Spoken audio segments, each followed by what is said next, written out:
Bonsoir à tous. Coup de projecteur cette semaine dans l'Église du Monde sur la Libye. 3 ans après la révolte qui a mis fin à 42 ans de règne de Mouammar Kadhafi, le pays est enlisé dans une violence extrême. Il n'y a plus d'État. Depuis la mi-2014, 2 gouvernements se font face. L'un islamiste autoconstitué à Tripoli et l'autre reconnu par la communauté internationale à Benghazi. Attentats, enlèvements, assassinats sont le lot quotidien de la population, tandis que les mouvements fondamentalistes armés gagnent du terrain, et notamment dans l'est du pays, sans contre-pouvoir. Dans ce contexte, les chrétiens en Libye ne seraient aujourd'hui qu'environ 40 000, tous d'origine étrangère sur 6 millions d'habitants. Ils n'échappent pas aux attaques.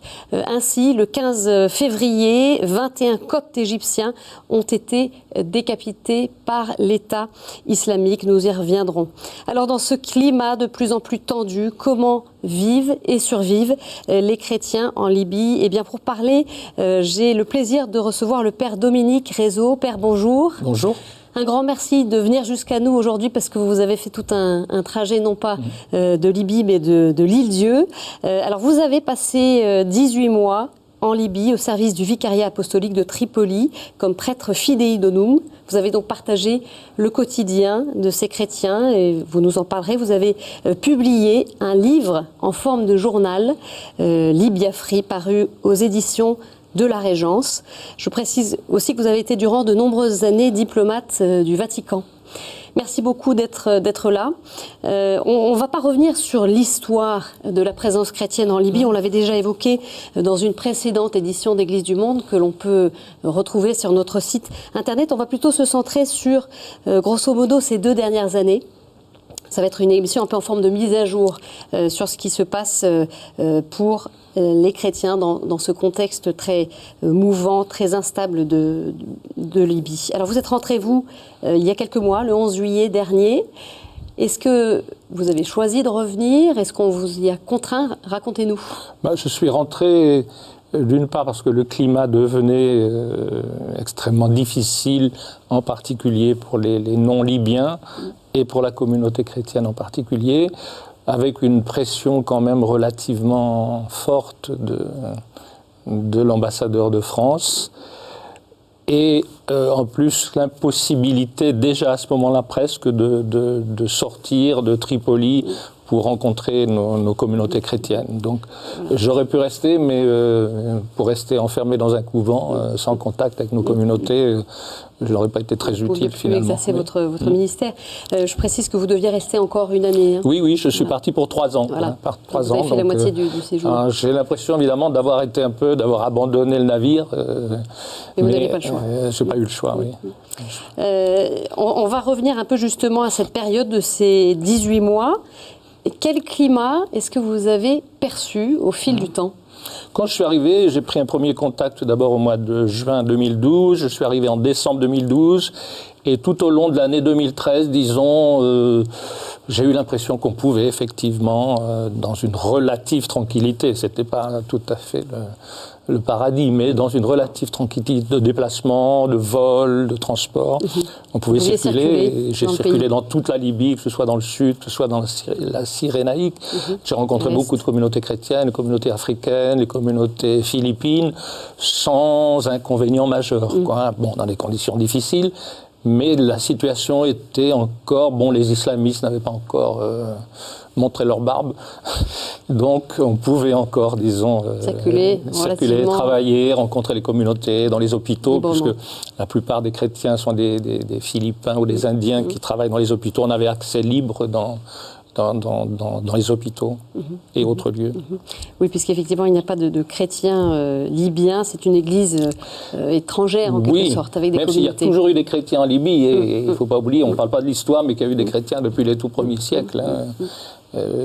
Saint-Simon de Cyrène, qui a porté la croix du Christ, a été quand même un Libyen, Saint-Marc, et bien d'autres. Donc le christianisme n'est pas étranger à la Libye, quoi. Alors, vous disiez que ce n'était pas le paradis. Est-ce que le pays, sans Kadhafi, est-ce que finalement, c'est une solution, j'allais dire? Est-ce que le départ de Kadhafi c'est ce qu'on a dit tous à ce moment-là, c'est qu'il faut choisir entre Karib et Silla, quoi. Alors, C'est pas le paradis perdu, la Libye sans Kadhafi ? Je ne suis pas sûr. Paradis, il y a eu quand même une situation qui était extrêmement... Un peuple qui était vraiment tenu sous un régime extrêmement policier, un régime de surveillance, mais il y avait quand même une administration, il y avait une organisation dans le pays, il y avait quelques universités, il y avait un progrès dans le développement agricole, pas seulement dans le domaine pétrolier. Dans la construction aussi, à la fin du régime de Kadhafi, il y a eu tout un programme immense de construction populaire qui n'a pas été mené à son terme. Et tout ça s'est arrêté. Ça a été la Libye s'est arrêtée, on peut dire, avec Kadhafi. Quoi. Ce que je dis souvent, c'est qu'on n'a pas assuré, on n'a pas assuré le suivi. Quoi. On a bombardé tous les édifices publics, toutes les administrations, tout ce qui un petit peu constituait les organes de l'État. Sans prévoir la suite. Étant associé à Kadhafi, on a dit si on détruit tout ça, on détruit le régime. Le problème, c'est qu'après, il faut construire et rien n'a été reconstruit. Vous disiez la première année que le climat était relativement stable. Oui, relativement. Les chrétiens venaient librement à l'église. Il y a une seule église donc à Tripoli, ils venaient librement, avec toujours quelques petits ennuis, parce que, se faisant arrêter, la plupart étant sans papier, se faisaient arrêter à la sortie de l'église, se faisaient tabasser quelquefois, envoyés en centre de rétention, mais disons, il n'y avait pas une hostilité systématique, ni contre les chrétiens, ni contre les Occidentaux. Quoi. Et quand est-ce que vous diriez que le climat a changé sur place pour vous ? Les premiers épisodes, il y a eu déjà, l'année auparavant, il y a eu quand même la destruction de l'ambassade de France, qui a quand même été déjà un signe. Il n'y avait rien eu contre disons, soit les ambassades, soit les milieux étrangers, depuis l'assassinat quand même de l'ambassadeur des États-Unis, cette même année 2012 à Benghazi. Oui.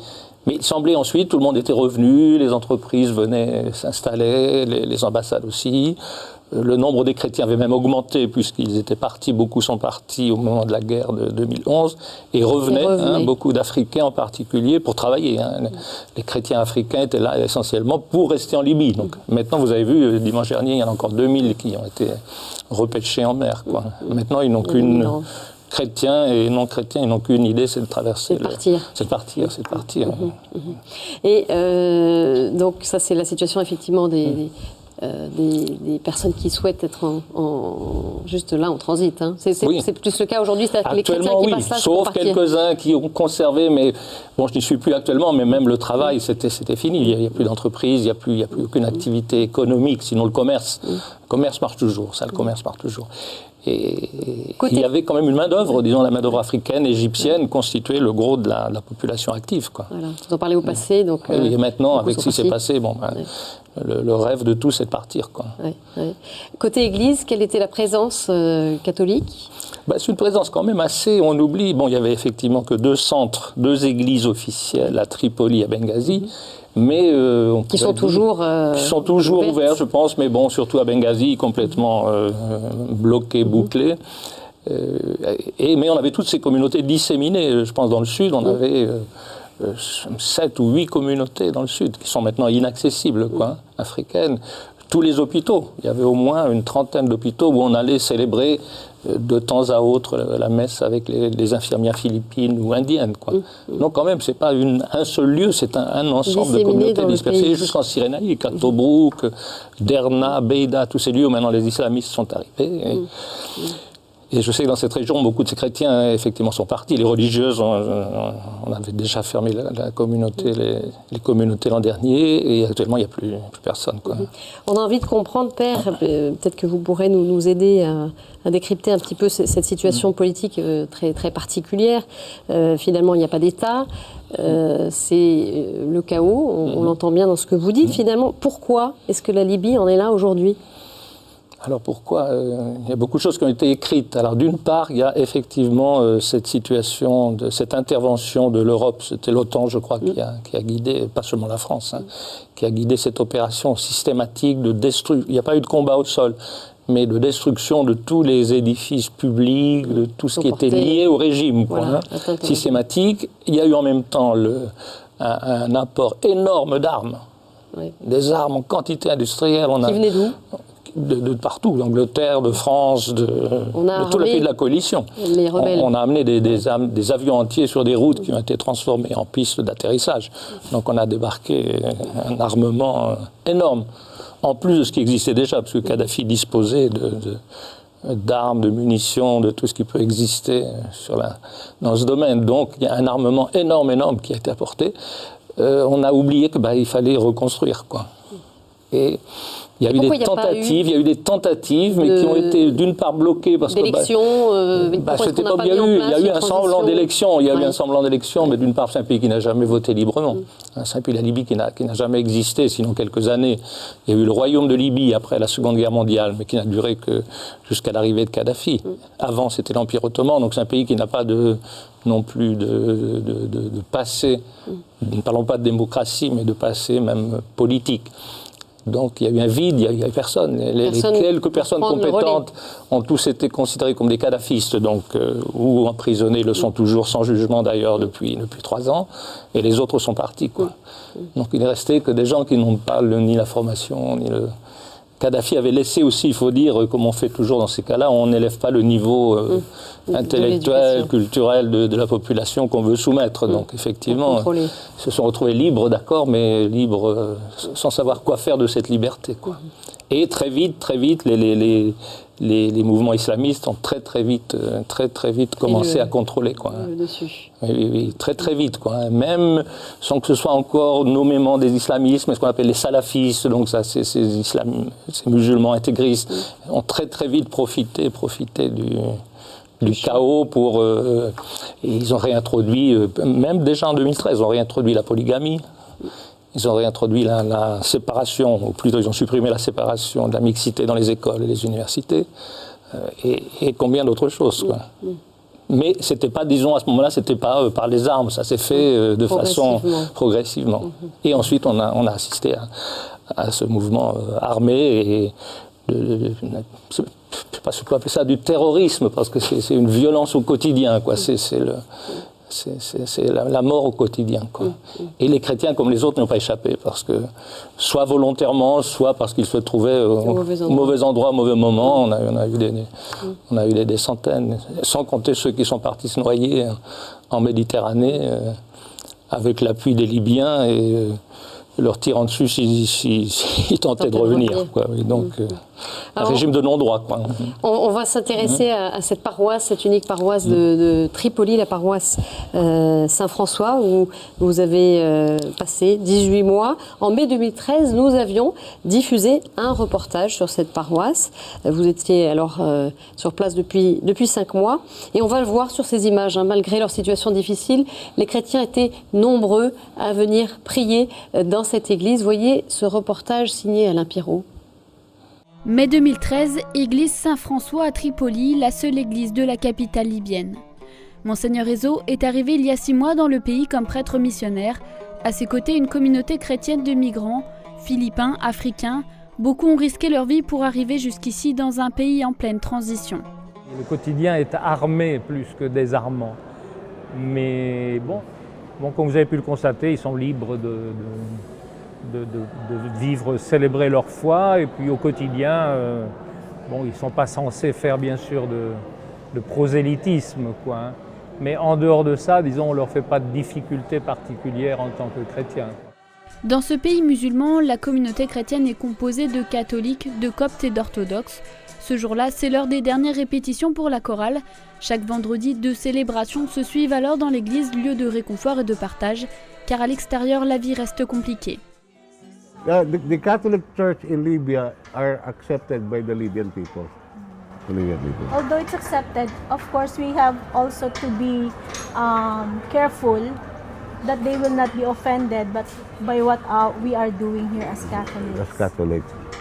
Just like our priests are always reminding us. Prudence et discrétion font donc partie du quotidien en Libye. Impossible de se déplacer librement dans le pays. Mais pas question pour autant d'abandonner les familles installées ici. C'est une présence, vous avez vu, c'est une présence, hein. Les chrétiens sont présents, on ne fait pas de choses extraordinaires, mais on est présents. Le père Ezo quitte le pays durant l'été 2014. Avec la hausse des violences, les chrétiens tentent de survivre ou de fuir par la Méditerranée. Il ne serait plus que 40 000 dans le pays.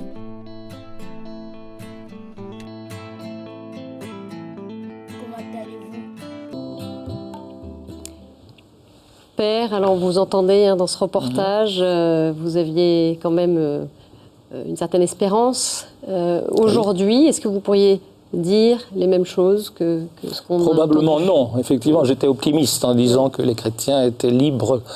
Maintenant, non seulement ils ne sont pas libres, mais ils paient les conséquences de cette situation extrêmement violente et de cette anarchie. Déjà, l'année dernière, ce qui pour nous a été le plus dur, c'est quand le cimetière chrétien a été saccagé, détruit complètement, et on nous a empêché l'accès au cimetière. Et malheureusement, les nombreuses victimes, il a fallu qu'on aille, je suis allé plusieurs fois moi-même transporter les corps d'enfants ou de jeunes jusqu'à vers Misurata. Donc ça veut dire plus de 200 kilomètres pour réussir dans un coin de champ à trouver un lieu pour enterrer les morts, quoi.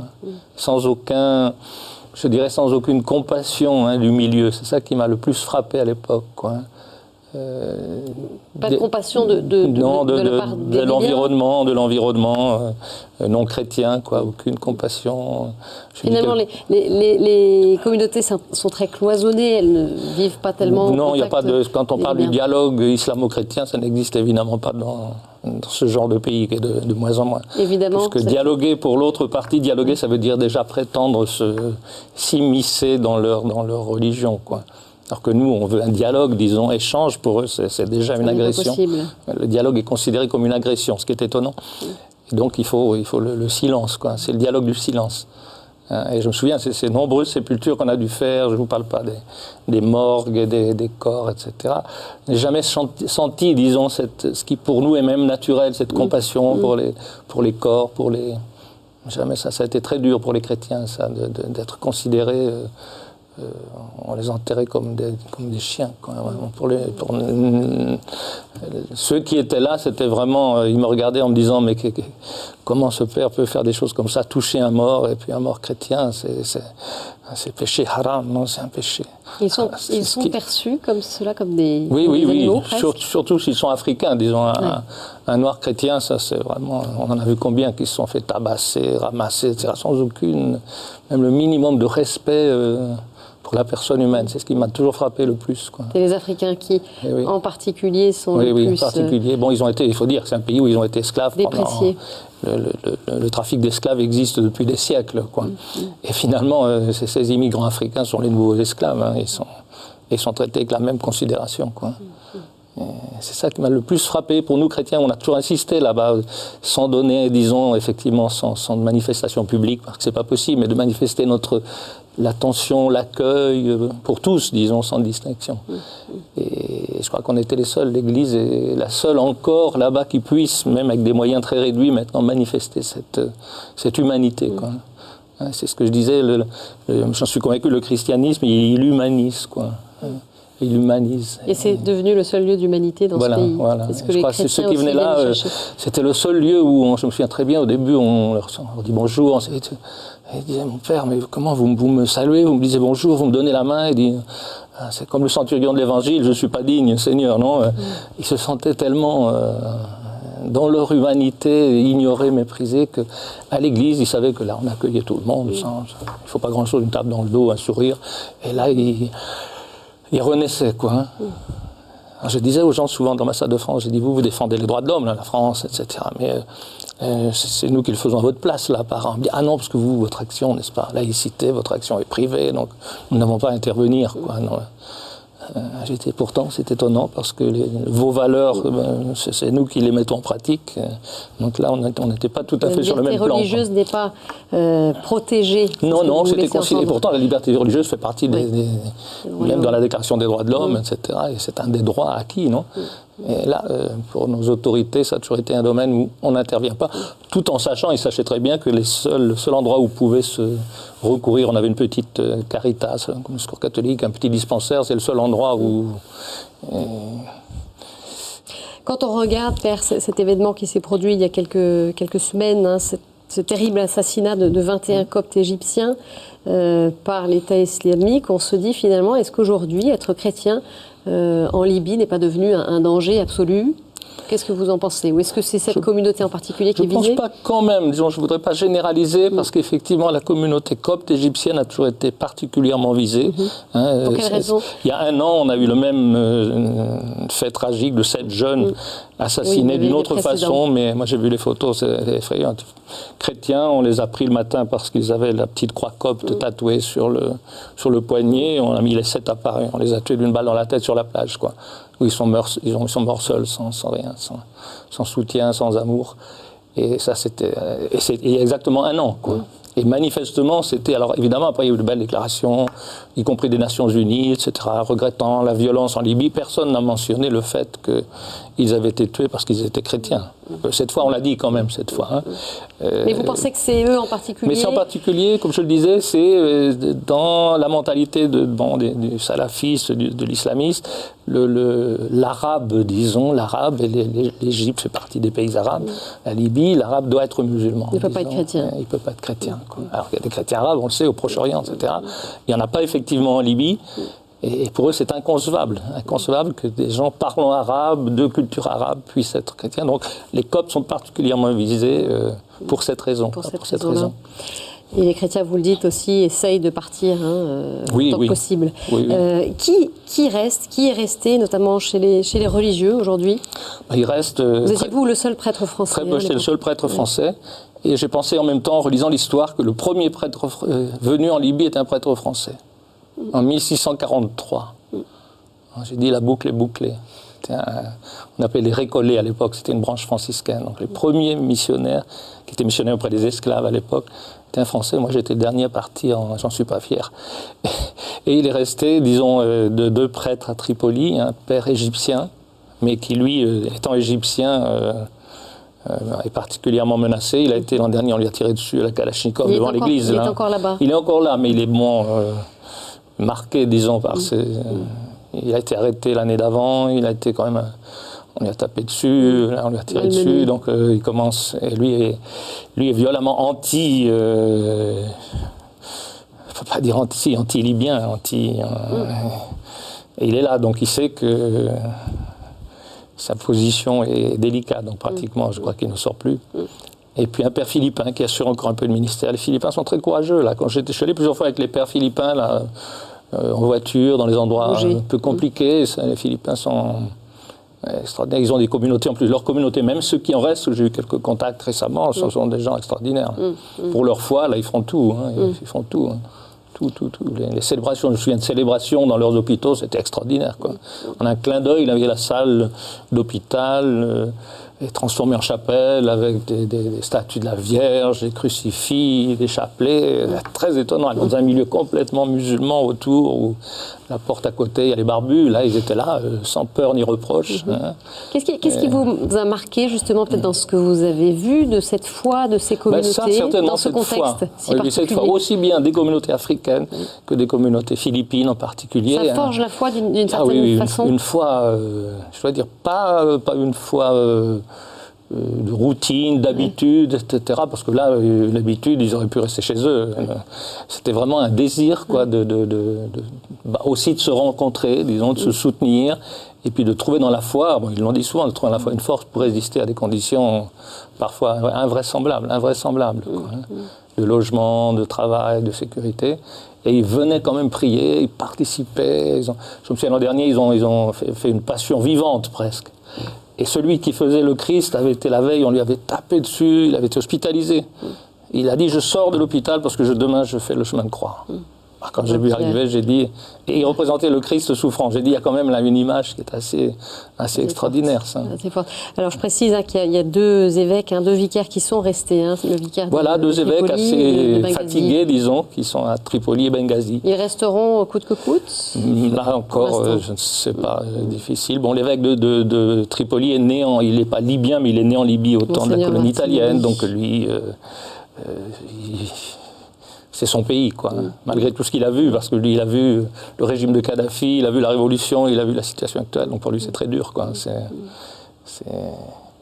Une dernière question, Père, pour cette dernière minute. Finalement, qu'est-ce qui pourrait permettre la paix? On a le sentiment que voilà, c'est un peu sans espoir là, mais comment est-ce que vous voyez les choses? Parce qu'on parle de ce chaos, de cette anarchie déjà depuis 2 ou 3 ans. On a parlé d'intervention, Qu'est-ce qu'il faudrait faire? délicatement d'intervention militaire, mais une intervention militaire, on a vu ce que ça donne en Irak, en Syrie. Nations Unies, c'est toujours, on se retourne vers les Nations Unies en sachant que leur capacité d'intervention est limitée aussi. Mais je pense que ça ne peut être qu'une intervention internationale. Ça peut pas, il ne faut pas que les Américains viennent et rebombardent. Ils peuvent le faire matériellement. Même les Italiens ont dit on est prêt à envoyer quelques milliers d'hommes. Mais ça ne fait qu'ajouter de la violence à la violence, quoi. Il faut essayer de trouver une solution. Il faut trouver une solution. Le dialogue est très difficile. Oui. Et peut-être une intervention militaire, mais je veux dire sous couvert des Nations Unies. Donc pas abus militaire, mais abus de pacification, quoi. Mais il faut le faire, sinon le pays va se transformer tel qu'il est déjà d'ailleurs en un chaos, même pour les gens qui y habitent, même pour les gens eux-mêmes, quoi. C'est un pays qui s'élimine lui-même. Merci beaucoup, Père Rezo, pour votre témoignage sur la situation des chrétiens difficile, situation des chrétiens de Libye. Bien sûr, nous continuerons à suivre avec attention ce qui se passe pour eux dans ce pays. Vous pouvez revoir cette édition sur notre site ktotv.com. Très bonne semaine à tous, au revoir.